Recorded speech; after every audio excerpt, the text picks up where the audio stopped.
नमस्कार, स्वागत है आपके अपने YouTube चैनल आज़ाद वनडे एग्ज़ाम में। मित्रों, कैसे हैं आप सभी लोग?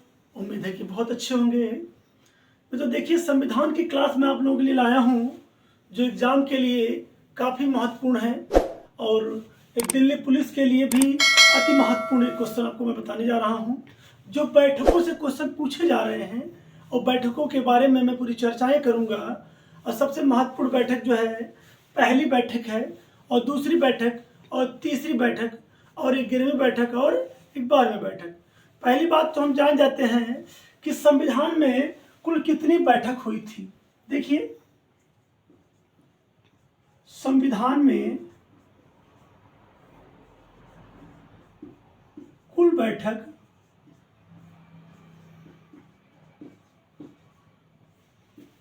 12 हुई थी।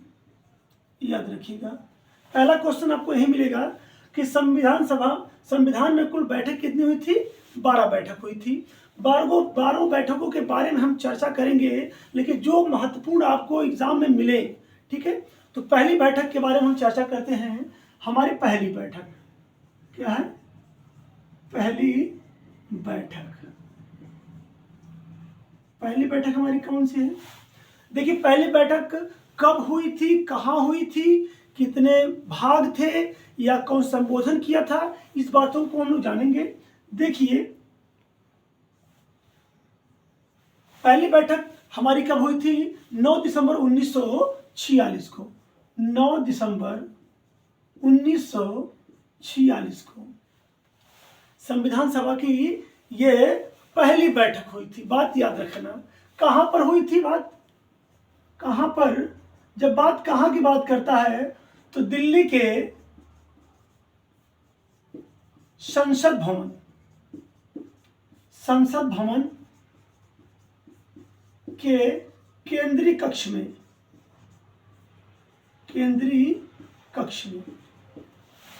संबोधन कौन किया था?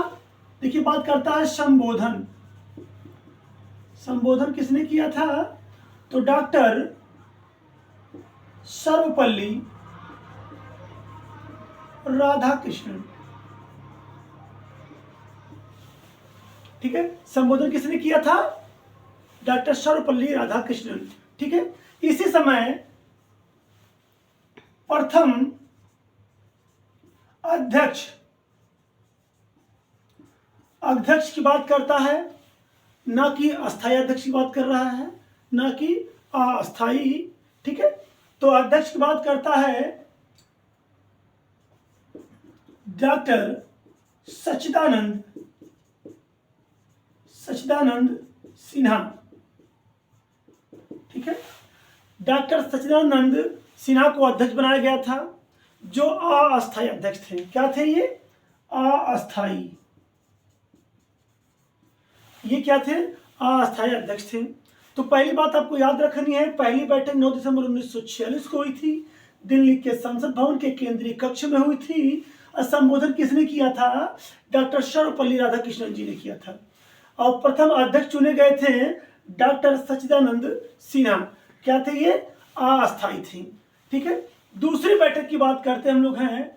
जब दूसरी बैठक हमारी हुई थी, दूसरी बैठक की बात होती है तो 2 दिन एक्स्ट्रा जाता है, 9 के बाद 2 दिन, तो क्या होता हमारा है? 11 दिसंबर।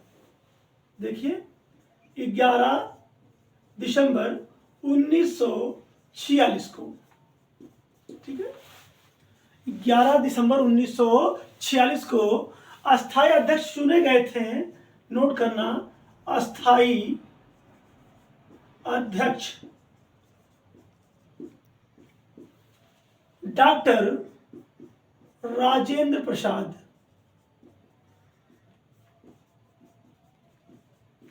ठीक है, अस्थायी अध्यक्ष चुने गए थे डॉक्टर राजेंद्र प्रसाद।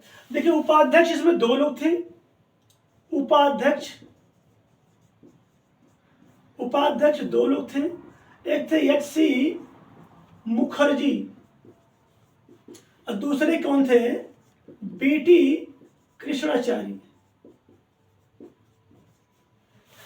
एक अध्यक्ष थे जो अस्थायी थे और 2 लोग उपाध्यक्ष थे, एक एच सी मुखर्जी या दूसरे बीटी कृष्णाचारी।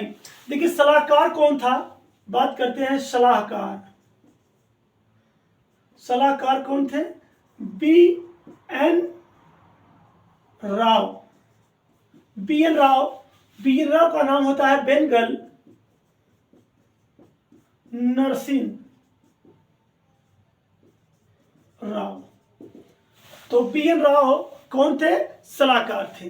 देखिए क्वेश्चन इंपॉर्टेंट पूछा जाता है यहां से कि संविधान सभा का सचिव किसे बनाया गया था।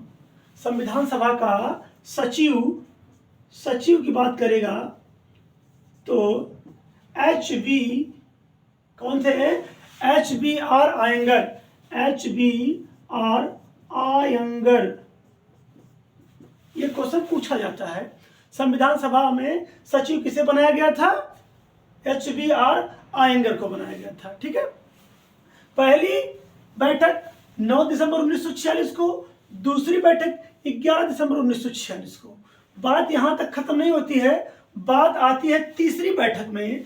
तो तीसरी बैठक के बारे में हम लोग जानते हैं। देखिए तीसरी बैठक की बात करते हम लोग हैं। तीसरी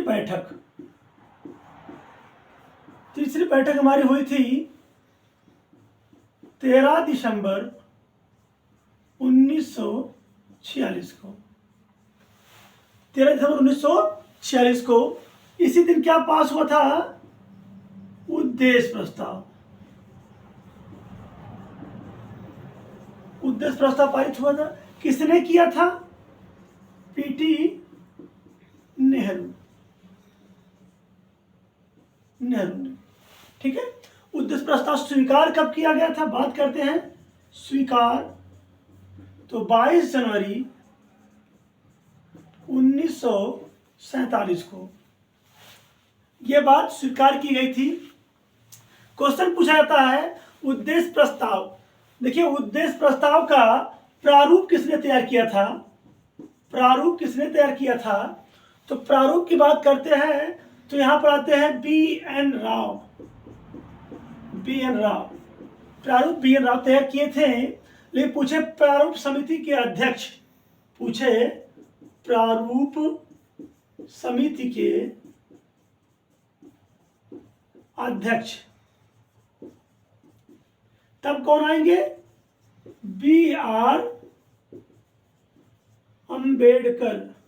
ठीक है, जब पूछे प्रारूप समिति के अध्यक्ष कौन है तो बी आर अंबेडकर। लेकिन पूछे उद्देश्य प्रस्ताव का प्रारूप किसने तैयार किया था तो बी एन राव ने तैयार किया था। बात यहां तक समझ में आती है।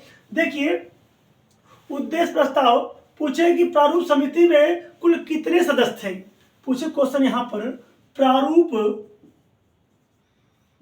समिति में कुल सदस्यों की संख्या की बात किया जाता है तो यहां पर कुल 7 हैं, जिसमें क्या है, एक है अध्यक्ष और 6 क्या है, सदस्य। ठीक है, देखिए एक अध्यक्ष है और 6 सदस्य हैं। एक अध्यक्ष कौन है, बी आर अंबेडकर। ठीक है, और 6 सदस्य कौन है, उनके भी नाम जान जाते हम लोग हैं। देखिए कौन कौन है। पहला तो हमारे यहाँ ये के एम मुंशी। कौन है, के एम मुंशी। दूसरे हैं ये मात्र एक कांग्रेसी। ठीक है, दूसरे हैं बीटी कृष्णाचारी। एक है के एम मुंशी और दूसरे है बीटी कृष्णाचारी। तीसरे है अल्लादी कृष्ण स्वामी अय्यर। अल्लादी कृष्ण स्वामी अय्यर। ठीक है, 3 लोग हुए, के एम मुंशी, बीटी कृष्णाचारी, अल्लादी कृष्ण स्वामी अय्यर। देखिए एन गोपाल स्वामी अयंगर। क्या है, एन गोपाल स्वामी आयंगर, ठीक है, एन गोपाल स्वामी आयंगर। देखिए अगले हैं एन माधव राव। क्या है? एन माधव राव। कितने हुए? 4 हुए। लास्ट कौन है? सैयद मोहम्मद सादुल्ला। याद रखना, सैयद मोहम्मद सादुल्ला। देखिए कितने हैं? प्रारूप समिति में कुल सदस्यों की संख्या 7 है, जिसमें एक अध्यक्ष B.R. अम्बेडकर और 6 सदस्य कौन कौन हैं? देखिए K.M. मुंशी जो एकमात्र कांग्रेसी थे, और देखिए कौन दूसरे? B.T. कृष्णाचारी। तीसरे हैं अल्लादी कृष्ण स्वामी अय्यर। चौथे हमारे हैं एन गोपाल स्वामी आयंगर। और 5वें हैं एन माधव राव, एन माधव राव। और 6वें हैं सैयद मोहम्मद सादुल्ला। यह बात यहाँ तक पूरी क्लियर होती है। और देखिए हम लोग प्रारूप को क्या कहते हैं? प्रारूप कहते हैं पांडुलेखन, पांडुलेखन या ड्राफ्टिंग कमेटिंग, ड्राफ्टिंग कमेटी। देखिए इसके 2 नाम हैं। देखिए प्रारूप कहिए, चाहे ड्राफ्टिंग कमेटी कहिए, चाहे मसौदा कहिए, ठीक है। पांडुलेखन, ड्राफ्टिंग कमेटी, या क्या कहिए आप लोग? मसौदा कहिए। देखिए जब हम बात करते हैं क्या है प्रारूप समिति, प्रारूप समिति कब तैयार हुई थी? पहले तो बात यही करते हैं, प्रारूप समिति कब तैयार हुई थी? 29 अगस्त 1947 को प्रारूप समिति कब तैयार हुई थी? ठीक है, 29 अगस्त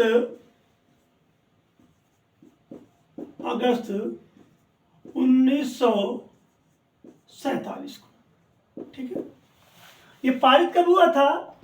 22 जनवरी 1947 को, ठीक है। यहां तक बात तो सबको समझ में आई है। तीसरी बैठक 13 दिसंबर 1946 को उद्देश्य प्रस्ताव पारित हुआ था। यहाँ पर किसने पारित किया? पंडित जवाहरलाल नेहरू ने पारित किया था। स्वीकार हुआ था या 22 जनवरी 1947 को। अब पूछा जाता है उद्देश्य प्रस्ताव का प्रारूप किसने तैयार किया था? तो B.N. राव ने किया था। कौन किया था? B.N. राव ने। B.N. राव जिनका पूरा नाम है बेनकल नरसिंह राव। ये देखिए प्रारूप को तैयार करने का हक, पूरा अधिकार जाता है B.N. राव को जाता है। लेकिन प्रारूप समिति के अध्यक्ष कौन थे? B.R. अम्बेडकर। प्रारूप समिति के B.R. अम्बेडकर अध्यक्ष थे और 6 सदस्य इसमें थे। 6 सदस्यों का नाम है K.M. मुंशी हैं, B.T. कृष्णाचारी हैं, अल्लादी कृष्ण स्वामी अय्यर हैं, एन गोपाल स्वामी आयंगर हैं, और एक है एन माधव राव हैं, और नेक्स्ट हमारे यहाँ अगले हैं सैयद मोहम्मद सादुल्ला। तो कुल कितने सदस्य हैं प्रारूप समिति में? 7 सदस्य हैं। देखिए बात यहाँ तक क्लियर होती है। अगली बैठक की बात करते हैं हम लोग हैं 11वीं बैठक। देखिए अगली बैठक हमारी है 11वीं बैठक। बैठक 11वीं बैठक बहुत अच्छी टॉपिक है। 11वीं बैठक कब हुई थी? देखिए 26 नवंबर 1949 को, 26 नवंबर 1949 को, ठीक है। और 26 नवंबर को क्या मनाते हैं हम लोग हैं? संविधान दिवस,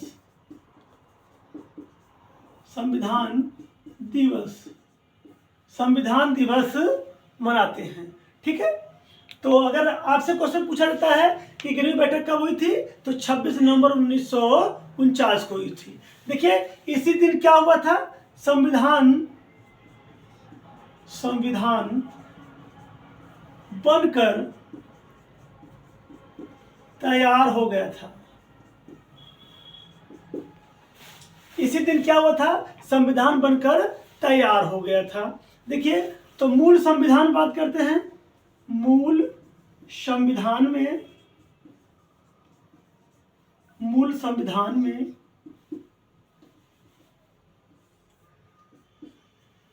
अनुसूची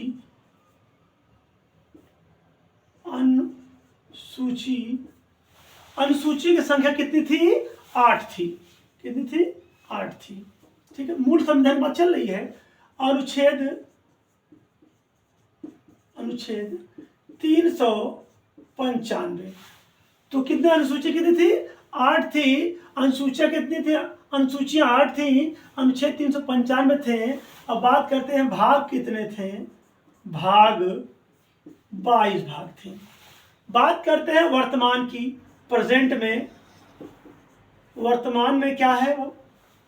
देखिए, वर्तमान में कुल 12 अनुसूची है और 395 क्या है? आर्टिकल है और 25 क्या है? भाग है। ठीक है। तो मूल संविधान की बात, जब संविधान बनकर तैयार हुआ था तो 8 अनुसूची थी और 395 अनुच्छेद थे और 22 भाग थे। वर्तमान में अनुसूचियों की संख्या 12 है और क्या अनुच्छेदों की संख्या कितनी? 395। भाग कितने हैं? 25 हैं। देखिए, बात क्वेश्चन में यहां से आपसे पूछा जाता है कि अंबेडकर को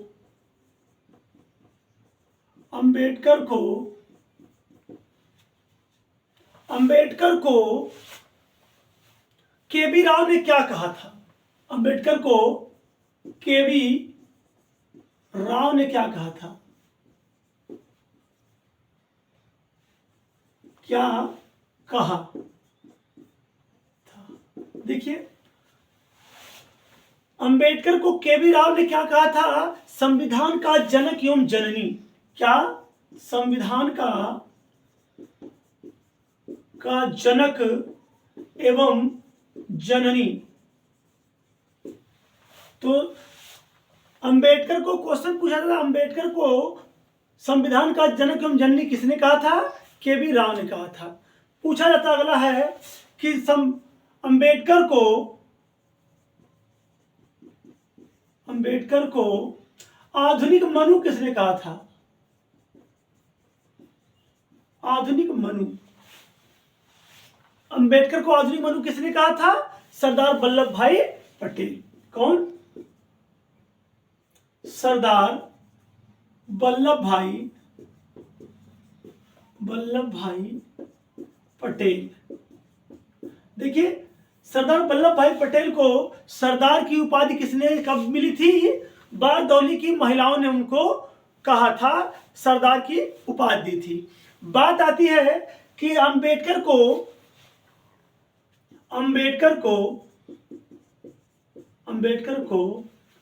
संविधान रूपी जहाज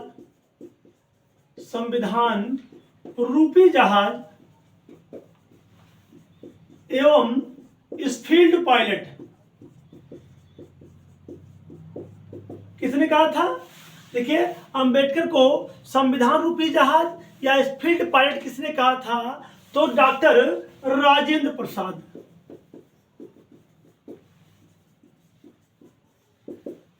तो देखिए, बात क्वेश्चन यहां से आती है कि संविधान का जनक एवं जननी किसने कहा था अंबेडकर को? तो केबी राव ने कहा था। और अंबेडकर को आधुनिक मनु किसने कहा था? तो सरदार वल्लभ भाई पटेल ने कहा था। अंबेडकर को संविधान रूपी जहाज या स्फील्ड पायलट किसने कहा था? तो डॉक्टर राजेंद्र प्रसाद ने कहा था। देखिए, भारतीय संविधान दिवस हम लोग जब मनाते हैं तो 26 नवंबर को ही मनाते हैं। ठीक है। तो क्वेश्चन आपसे पूछा जाता है, विश्व का सबसे छोटा संविधान। विश्व का पूछा जाता है, विश्व का सबसे छोटा संविधान जिसे कहते हैं वर्ल्ड मिनी कॉन्स्टिट्यूशन। ठीक है। विश्व का सबसे छोटा संविधान की बात करते हैं तो आता है अमेरिका। अब पूछें और सबसे बड़ा की बात करते हैं। ठीक है, बड़ा की बात करते हैं, यहां बड़ा तो आ जाएगा भारत। बात याद रखना। ठीक है। अब नेक्स्ट पढ़ते हैं हम लोग 12वीं बैठक। 12वीं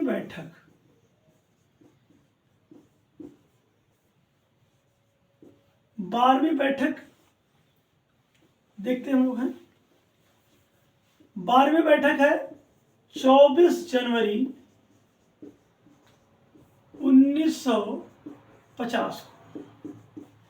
12वीं बैठक कब हुई थी?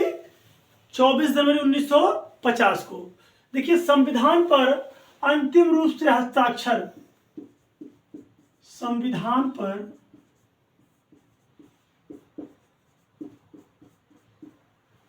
अंतिम रूप से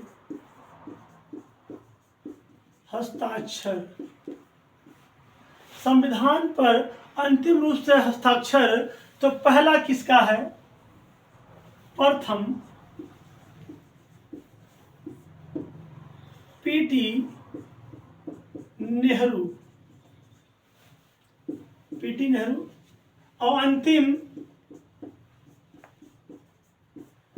बात करते हैं तो डॉक्टर राजेंद्र प्रसाद।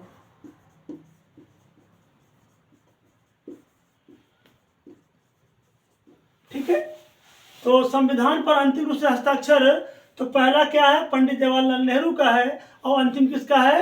डॉक्टर राजेंद्र प्रसाद का है। देखिए 24 जनवरी 1950 की बात करते हम लोग हैं यहां से। ठीक है, 24 जनवरी 1950 की हम लोग बात करते हैं। डॉक्टर राजेंद्र प्रसाद देश के प्रथम निर्वाचित राष्ट्रपति बने और इनको संविधान सभा ने निर्वाचित किया था। पहला सवाल तो यही है कि जो 24 जनवरी 1950 को बैठक हुई थी उसमें राजेंद्र प्रसाद देश के प्रथम निर्वाचित राष्ट्रपति बने थे और इस संविधान सभा ने उनको निर्वाचित किया था। दूसरी बात आती है, इसी दिन राष्ट्रगीत जो है बंकिम चंद्र चटर्जी ने इसको 1882 में लिखे थे, लेकिन गाया गया था 1896 में गाया था कलकत्ता अधिवेशन में। अध्यक्ष कौन थे?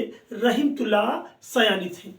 ठीक है, देखिए राष्ट्रगीत संस्कृत में लिखा गया है और इसको लिखा किसने है? बंकिम चंद्र चटर्जी ने लिखा है। 1882 में लिखे हैं, मगर यह गाया गया था 1896 में और भी कलकत्ता अधिवेशन में। अध्यक्ष कौन थे? रहीमतुल्ला सयानी थे। देखिए बात आती है राष्ट्रगीत की, तो राष्ट्रगीत तो हमारा आप जान ही गए हैं। बात आती है राष्ट्रगान की आती है। राष्ट्रगान हमारा क्या है? इसको लिखा किसने? रविंद्रनाथ टैगोर ने लिखा है। 27 दिसंबर 1911 में यह कलकत्ता अधिवेशन में यह गाया गया था जॉर्ज पंचम के सम्मान में। देखिए क्वेश्चन आता आपसे है कि एक राष्ट्रगीत, देखिए राष्ट्रीय गीत और राष्ट्रीय गान, राष्ट्रीय गान। देखिए राष्ट्रीय गीत की बात आती है तो वंदे मातरम और राष्ट्रीय गान की बात आती है तो जन गण मन अधिनायक।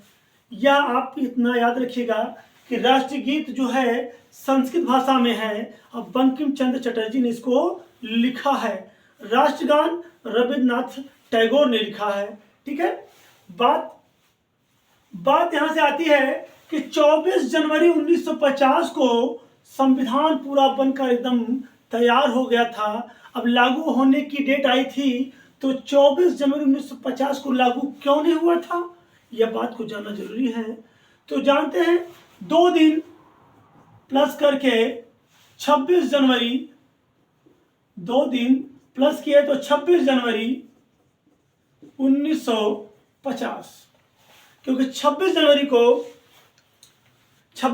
1931 को लाहौर अधिवेशन में पंडित जवाहरलाल नेहरू ने तिरंगा को वहां पर फहराया था। और 26 जनवरी को हम लोग स्वाधीनता दिवस मनाते हैं, स्वाधीनता दिवस। और 26 जनवरी 1950 को संविधान पूरा बनकर तैयार हो गया था। क्वेश्चन आपसे मैं पूछ रहा हूं, कमेंट में जरूर बताना मुझे, संविधान सभा कब संप्रभु हुई थी और संविधान सभा का प्रारूप किसने तैयार किया था। 2 क्वेश्चन मैं आपको दे रहा हूं, उसको आप कमेंट में जरूर बताना कि संविधान सभा कब संप्रभु हुई थी। और दूसरा क्वेश्चन मेरा है, संविधान सभा का प्रारूप अध्यक्ष किसे बनाया गया। ठीक है, मिलते हैं नेक्स्ट वीडियो में, तब तक के लिए have a nice day, take care, bye bye. अब वीडियो को अधिक से अधिक शेयर करें और ज़्यादा से ज़्यादा चैनल को सब्सक्राइब करें। मिलते हैं नेक्स्ट वीडियो में, तब तक के लिए have a nice day, take care, अपना ख्याल रखिए।